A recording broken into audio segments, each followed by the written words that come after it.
Assalamu alaikum friends. Today we are going to discuss about another important topic from Pakistan affairs, that is about the challenges faced by Pakistan to make its first constitution. All the details and information have been taken from this book, that is Constitutional Development in Pakistan. This book is recommended by FPSC also. So all the data that is being used over here is taken from this book. तो जैसे ही पाकिस्तान आज़ाद हुआ, पाकिस्तान के सामने थे बहुत सारे challenges. सबसे बड़ा चैलेंज था कॉन्स्टिट्यूशन को बनाना। तो इस कॉन्स्टिट्यूशन को बनाते बनाते 9 साल लग गए। अब वो क्यों लगे हैं, इसको हम डिस्कस करने वाले हैं आज। जैसे कि आप जानते हैं कि इकोनॉमिक इश्यूज हों, आइडियोलॉजिकल हों या पॉलिटिकल हों, ये सारे इश्यूज पाकिस्तान के लिए कोई जो है नई बात नहीं है, शुरू से ही है। तो कौन से ऐसे इश्यूज थे जिसकी वजह से कॉन्स्टिट्यूशन डिले होता रहा? सबसे पहला इशू जो आता है वो आपका आता है पॉलिटिकल इंस्टेबिलिटी का। यानी कि जो शुरू के दिन थे, शुरू के जो कुछ साल थे, उन सालों में आपने देखा कि पाकिस्तान के प्राइम मिनिस्टर्स ऐसे चेंज हो रहे थे कि जैसे म्यूजिकल चेयर चल रही हो, हर साल नया प्राइम मिनिस्टर।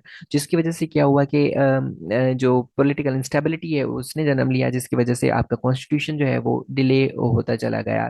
जिसकी मेन वजह यही कही जाती है कि हर नया जो प्राइम मिनिस्टर आता था वो नई पॉलिसी, नया फॉर्मूला लेके आता था, जिसकी वजह से जो है ये इसमें चेंजेस आते रहे और चैलेंजेस जो है बढ़ते गए कॉन्स्टिट्यूशन मेकिंग के। उसके साथ साथ लैंग्वेज इशू आप देख लें कि बंगाली चाहते थे कि उनकी अपनी लैंग्वेज जो है वो भी नेशनल लैंग्वेज बने, लेकिन स्टेट की पॉलिसी जो थी वो उर्दू की तरफ इंक्लाइन थी, क्योंकि उर्दू एक ड्राइविंग फोर्स थी। और पाकिस्तान की आज़ादी की मूवमेंट में आपने देखा कि एक मेजर जो है एक सिंबल कह सकते हैं था। तो जिसकी वजह से कायदे आजम वॉज वेरी क्लियर, उन्होंने कहा भी कि Urdu is going to be the national language, जो कि बंगालीज को पसंद नहीं आया।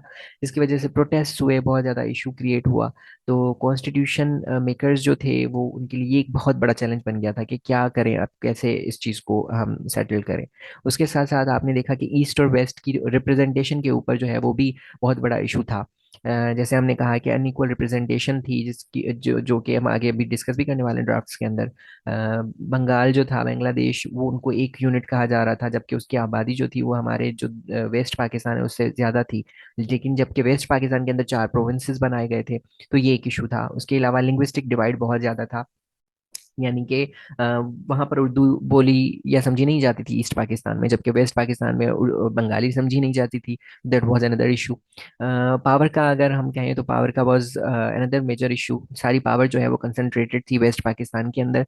तो ये एक बहुत बड़ा चैलेंज था, जिसकी वजह से कॉन्स्टिट्यूशनल जो है जो प्रोसेस था उसके मेकिंग में बहुत ज़्यादा इश्यूज आए। उसके साथ साथ आपने देखा कि रिलीजन वाज अनदर डिबेट, जो कि बहुत बड़ा इशू रहा।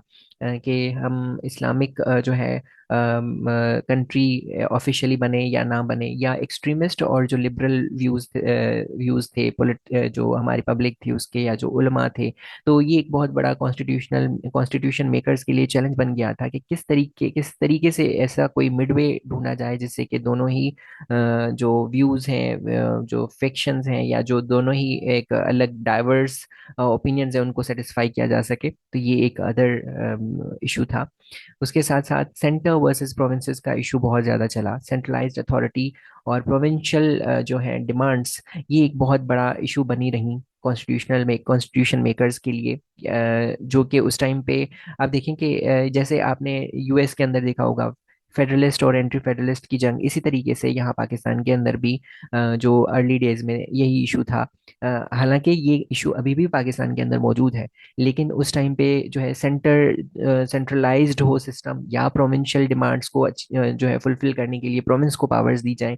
ये एक बहुत बड़ा चैलेंज बन गया था मेकर्स के लिए कि किस तरीके से हम ऐसा कॉन्स्टिट्यूशन दें जो कि एक बैलेंस्ड दोनों को रख सके। तो ये एक चैलेंज था जिसकी वजह से बहुत बार कॉन्स्टिट्यूशन जो है डिले होता रहा। उसके बाद आपने देखा कि ड्राफ्टिंग का कॉन्स्टिट्यूशन वाज अनदर इशू। पहला ड्राफ्ट आया, उसके अंदर क्या था कि आपने जो है दोनों हाउसेस को, अपर एंड लोअर हाउस को, सेम पावर्स दे दी थी।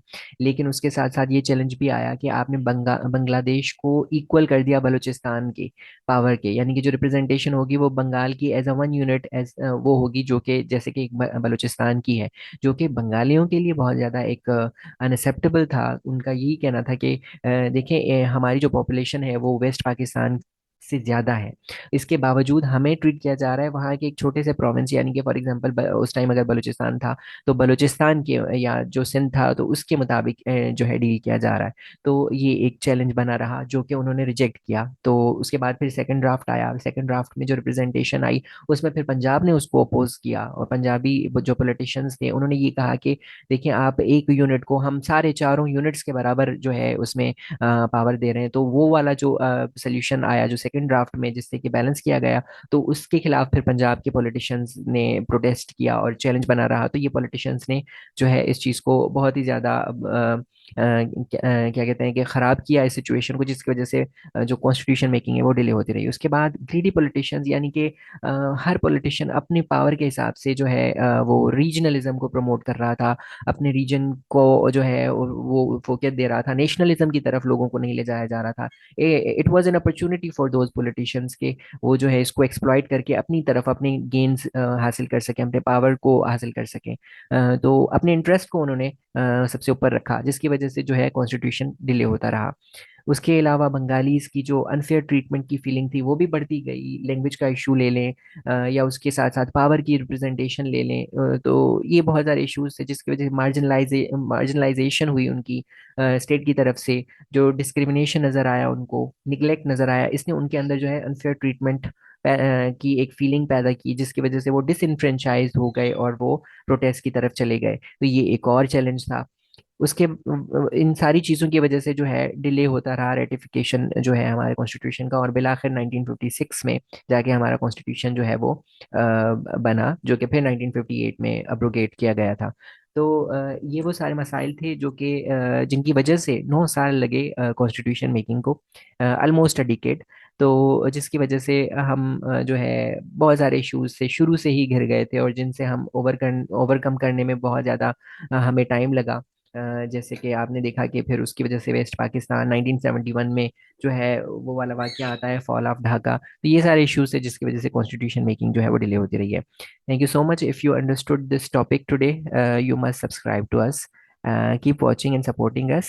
We will be coming back to you with new content related to the CSS examination, and it will be more helpful for you if you are preparing for CSS examination 2025. This channel is going to be a great help.